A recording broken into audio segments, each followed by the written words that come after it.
السلام عليكم متتبعات ومتتبعين شبكة أسماء مزبية فيما كنتوا.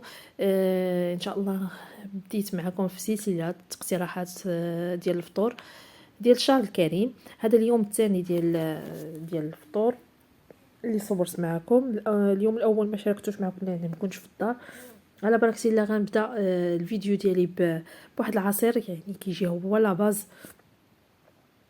وضعت واحد 2 كيلو ديال الجزر وواحد 2 كيلو ديال البرتقال. من الاحسن يكون البرتقال ديال العصير لانه كيكون فيه الماء اكثر.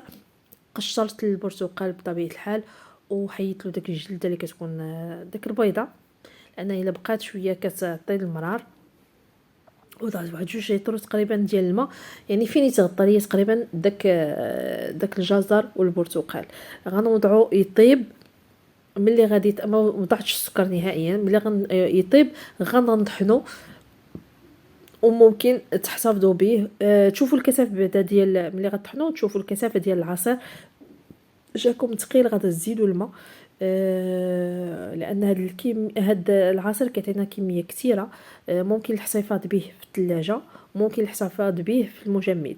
غتوضعوه في قراعي وتحتفظوا به. غير الا وضعتوه في المجمد، كيف غتجبدوا مثلا قرعه في داك النهار غتستعملوها كامله. هاد العصير ممكن يعني تستهلكوه هكاك، يعني توضعوا ليه السكر القياس اللي بغيتو وتشربوه هكذاك. كيف يمكن لكم انكم تضيفوا ليه شي فاكهه اخرى. هنا غنبدا نحضر معكم واحد الطاست بالبرتقال. في اناء وضعت واحد البيضه مع واحد نص كاس ديال السكر سنيده، مع كاس لاروب ديال زيت المائده. وغادا نضيف قشور ديال برتقاله وحده. كناخذوا لو زيست غير ديك القشره البرتقاليه، ما كنوصلوش حتى للقشره البيضاء. هنا غادا نوضع واحد النكهه، راس معلقه ديال النكهه ديال البرتقال. الا ما عندكمش ممكن توضعوا واحد راس معلقه صغيره ديال الروح ديال البرتقال. ما كايناش ممكن تستغناو عليه، يعني جمله وتفصيلا. ممكن تستغنى عليه. هاد الضغط كيف كتلاحظوا معايا استعملت غير الفورشيت، يعني كنجمعوا المقادير غير بالفورشيت ما بلا استعمال الخلاط الكهربائي. عندي 200 غرام ديال الدقيق الابيض مع 2 خمارات. وغادي نضيف واحد القبصه ديال الملح. هاد العجين ملي كنجمعوه كيجينا شويه رطب، شويه غتحسوا به كيتلصق شويه في اليدين. ممكن تلويه في السلوفان وتوضعوه في الثلاجه، يعني واحد 10 دقائق وتستعملوه وتخدموا به. انا خدمت به مباشره كيف غتلاحظوا معايا. ممكن ديروه في لي مول انديفيديوال، يعني فرديين. كيف يمكن لكم انكم تستعملوه في مول كبير.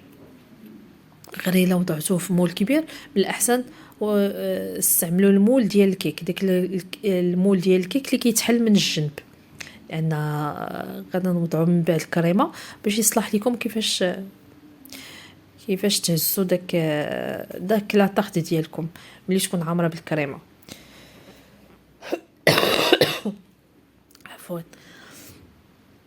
خوتي ما تبخلوش علينا بلايك وتعليق.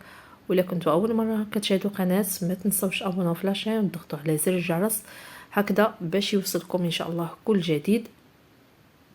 منكرهش انكم تبارطاجيو لي فيديو اللي كنحط مع الاصدقاء ديالكم مع العائله هكذا باش تكبر القناه ديالنا ان شاء الله. هذا هو المول اللي غنستعمل انايا كيف كتلاحظوا معايا. هذا المول كيصلح للفران. كنظن شاركت معكم الطريقه باش تعرفوا لي مول ديال السيليكون اللي مزيان، يعني المول السيليكون اللي كيدخل للفران مع المول اللي كيصلح غير الثلاجه. يعني واحد ربما شاركت معكم العام اللي فات كنظن. واحد عطيتكم واحد لاستيوس يعني باش تعرفوا المول اللي مزيان من المول اللي كاين اصناف ديال لي مول. يعني المول اللي كيدخل هذا الفران ماشي هو المول اللي كنخدموا به، مثلا كنديروا فيه مثلا الشوكولات وهذا. داك ديال الشوكولات راه ما كندخلوش نهائيا الفران، باش نكونوا فاهمين. ممنوع، لان كيطلق واحد الماده سامه لداكشي اللي درتيه فيه. صافي كنلبس العجين المول ديالي وصافي، وغادا ندخلوه للفران 160 درجه تقريبا، يعني حتى يبان لينا تحمر. هنا غادي نحضر معكم الكريمه ديال البرتقال. في اناء وضعت واحد الكاس كبير ديال عصير البرتقال، مع 50 غرام ديال السنيده، مع قشور ديال 2 برتقالات. كما قلت لكم كناخذوا غير لو زيست ولا قشور، يعني البرتقاليين، ما كنوصلوش حتى للجلده البيضاء. غنوضعو فوق البوطه، غير يسخن ليا شويه، وغادا نقص منه تقريبا واحد الكاس. كيف غتلاحظوا معايا، اسمحوا لي، كنقص تقريبا واحد نص كاس. كنضيف عليه داك 3 ديال صفارة البيض، مع 2 معالق كبار ديال النشا اولا دقيق الذره اولا مايزينا، كل واحد شنو يسميها. كنخلط مزيان باش ما كيبقاش ليا داك التكتلات ديال النشا.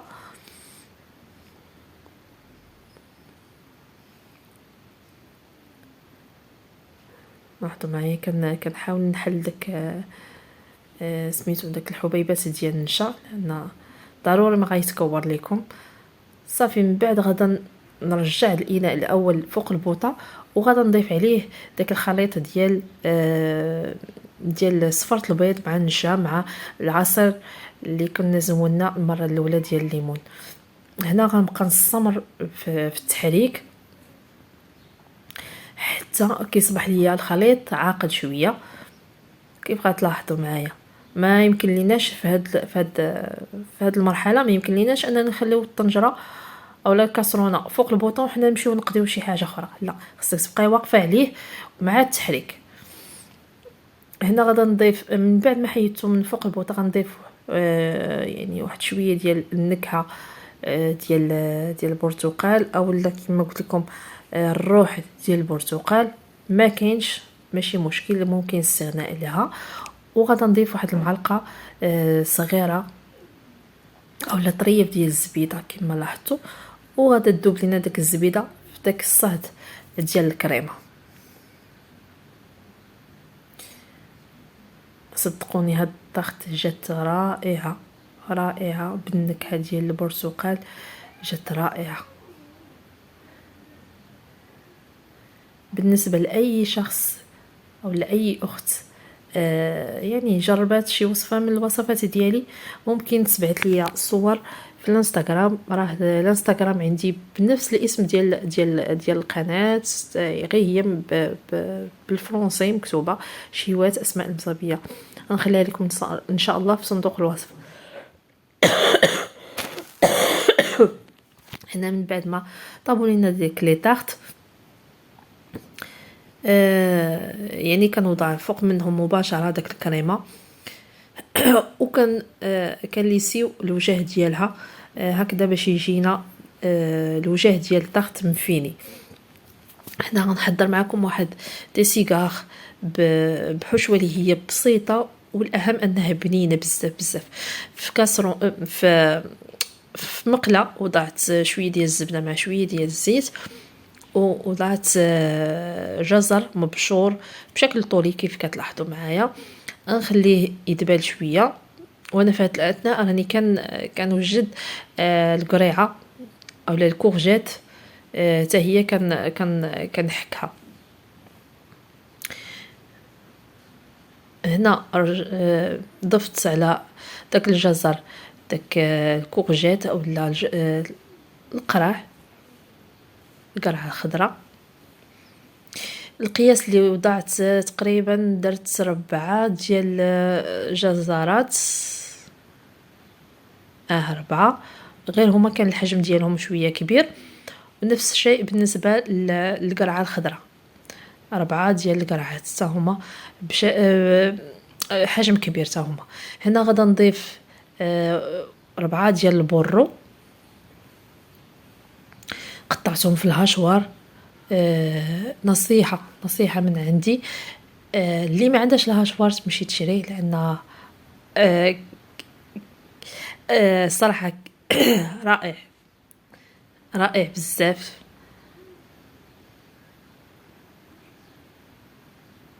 هنا لقيت شي وحدين ما مقطعينش مزيان، راني زولتهم. صافي كنخلطهم مزيان. ها نتوما شفتوا داك الراس الفوقاني ديال البرو. صافي غنخليهم يدبالوا. وهنا انا في هما كيدبالوا، وانا في ديك الاثناء كنقطع الشامبينيون. كنحاول الشامبينيون نقطعو بشكل طولي. هذه علبه ديال الشامبينيون او الفطر، قطعتها بشكل طولي وضفتها على الخليط.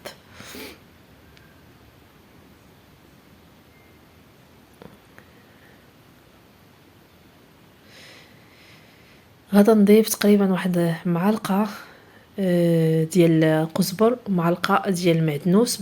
من بعد غتشوفوها معايا.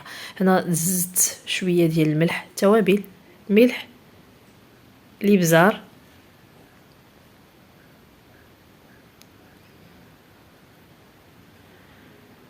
وهنا عندي العطريه الصينيه، يعني واحد المعلقه صغيره ديال العطريه الصينيه.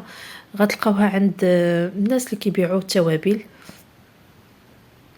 داك الهريات اللي كيبيعوا التوابل غتلقاو عندهم هاد العطريه الصينيه. صافي كنحاول ندمجهم مع بعضياتهم، نتبل داك الخليط ديالي. وغادا نضيف كما قلت لكم واحد معلقه تقريبا ديال القزبر، معلقه ديال المعدنوس. انا ديجا يعني كنطحنهم، كنجيب واحد الكميه ديال القزبر والمعدنوس وكنغسلهم مزيان وكنطحنهم نيت في الحشوار، وكنوضعهم غير في القراعي. في القراعي كيكونوا مغسولين. كنوضع داك الحق حتى كنشف القزبر والمعدنوس. ملي كنغسلو كنشفو مزيان حتى كينشف. وكنطحنهم بالهشوار وكنوضعهم في القراعي، وكنزيد عليهم الزيت النباتيه، وكنضيف يعني حتى كيتعمر داك الزيت على داك القزبر المعدنوس. وكنضيف شويه ديال الملحه من الفوق، وكيبقاو عندي في الثلاجه 15 يوم، اكثر من 15 يوم، 20 يوم. يعني ما كيوقع لهم حتى شي حاجه نهائيا، حسن ما يعني توضعوه في المجمد. هذا بالنسبه للقزبر المعدنوس كما قلت لكم.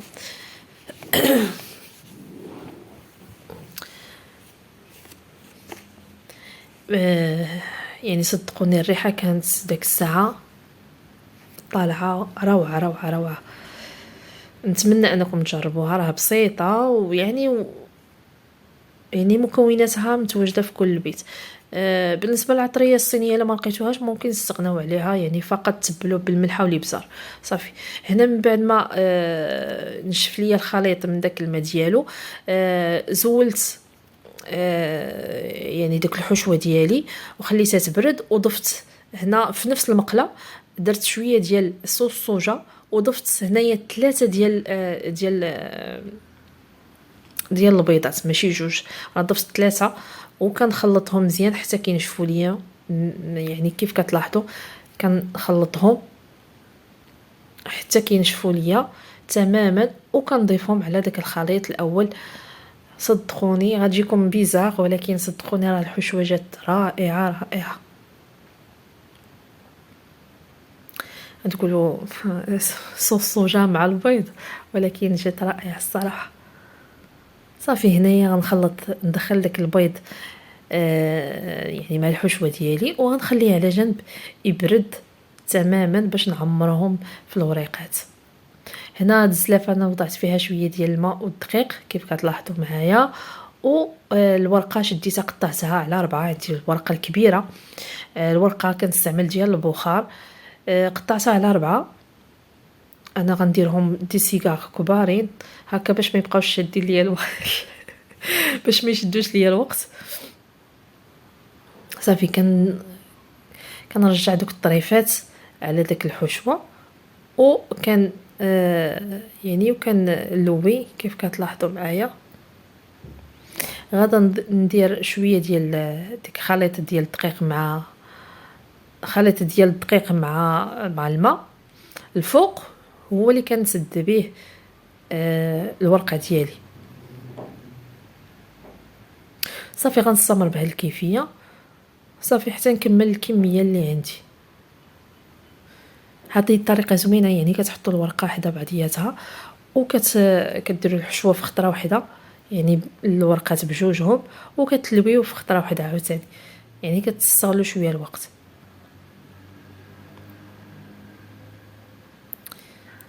نتمنى تجربوا هاد الوصفات اللي كنعطيكم، راه فعلا ناجحين، يعني الا ما كانوش ناجحين راه ما غنعطيهمش لكم نهائيا.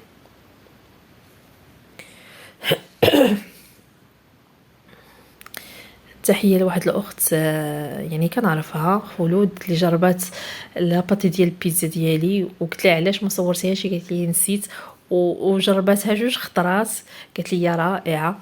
نتمنى اي واحد جرب شي وصفه من الوصفات يصيفطها لي في الانستغرام ان شاء الله. هنا غادا نحضر واحد البريوات حتى هما كيجيو رائعين الصراحه. هنا عندي واحد 500 غرام ديال قمرون اولا الكروفيت. ممكن ديروا 250 غرام ديال الكروفيت مع 250 غرام ديال الكالامار. غير هو الكالامار غادا تطلعوا فيه واحد الغليه مثلا مع ورقه سيدنا موسى. انا استغنيت على الكروفيت، على الكالامار عفوا، واستعملت غير الكروفيت، شحرته مع شويه الملح والابزار، وفي الاخير ضفت ليه شويه ديال الزعتر. في نفس ملي حيدت داك الكروفيت في نفس الاناء درت شويه ديال الزبده مع شويه ديال الزيت. خديت واحد الكميه ديال الزيتون الاخضر، قطعته في الهاشوار حتى هو، ضفتو على داك الزبده وداك الزيت، غنشحرو مزيان. خديت واحد حامضه مصيره، حتى هي غسلتها وقطعتها وهاشيتها في الهاشوار باش كيخرجوا لينا داك الطريفات صغيورين، وضفتها على داك الزيتون. هنا من الاحسن ما نضيفوش الملح، لان اصلا الزيتون والحامض مالحين، واخا كتغسلهم راه كتبقى فيهم داك الملوحه. هنا فقط ضفت العطريه، ضفت سكينجبير، لا عفوا، ضفت مشات ضفت الله ينهديك يا شيطان، تومه. ضفت واحد شويه ديال الثومه بودره، وضفت هذا فعلا سكينجبير شويه صافي. هنا عندي الشعريه الصينيه. طيبت الماء ووضعت الشعريه الصينيه في اناء وكبيت على داك الماء طايب، وكنخليها من بعد كنصفيها وكنهاشيها حتى هي بالهاشوار. ضفتها على الخليط كيف لاحظتوا معايا. هنا ضفت واحد المعلقه، 2 معالق، غادا نزيد معلقه اخرى، 2 معالق ديال القزبر المعدنوس. هي من الاحسن نضيفو غير المعدنوس، انا عندي مخلط القزبر المعدنوس، فانا ضفت القزبر المعدنوس.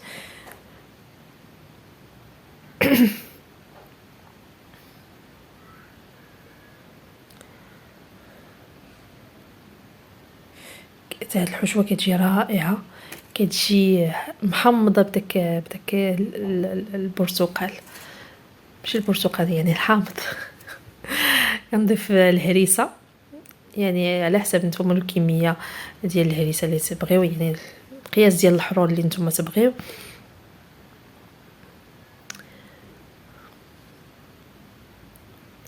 جات رائعه هاد الحشوه والله.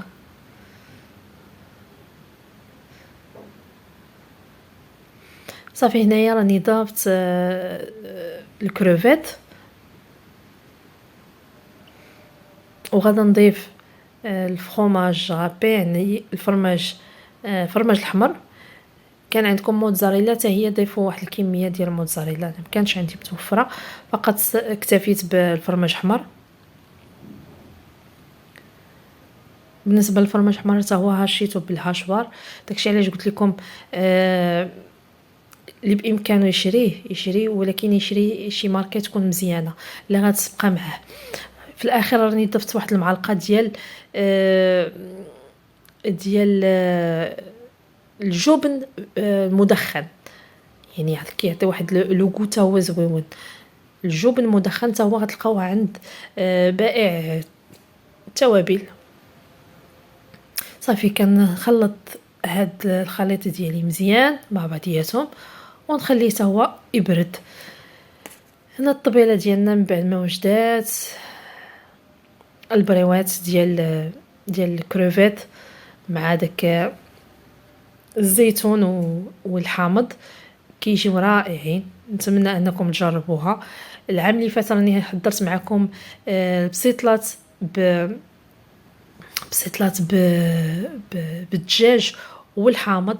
ان شاء الله غنعاودهم معكم ان شاء الله هذا العام، ولكن غنعاودهم بالتفصيل من بعد نحطهم بالتفصيل. هادو لي طارت اللي حضرنا ديال البرتقال، يعني زينتهم بشويه ديال البيستاج، التزيين كيبقى اختياري. هذا دي سيجار اللي عمرناهم بالحشوه ديال الخضره، يعني كيجيو حتى هما هائلين. ممكن تدخلوهم الفران كيف يمكن لكم انكم تقليوهم، راهم باقيين سخانين كيجيو هائلين الصراحه. والعصير كيف كتلاحظوا معايا اللي حضرت هنا، راني ضفت ليه داك العصير اللي حضرت معكم، داك لاباز ضفت ليه في الاخير السكر، وضفت ليه الفرامبواز كان عندي في المجمد، زدت ليه الفرامبواز وعاود طحنته.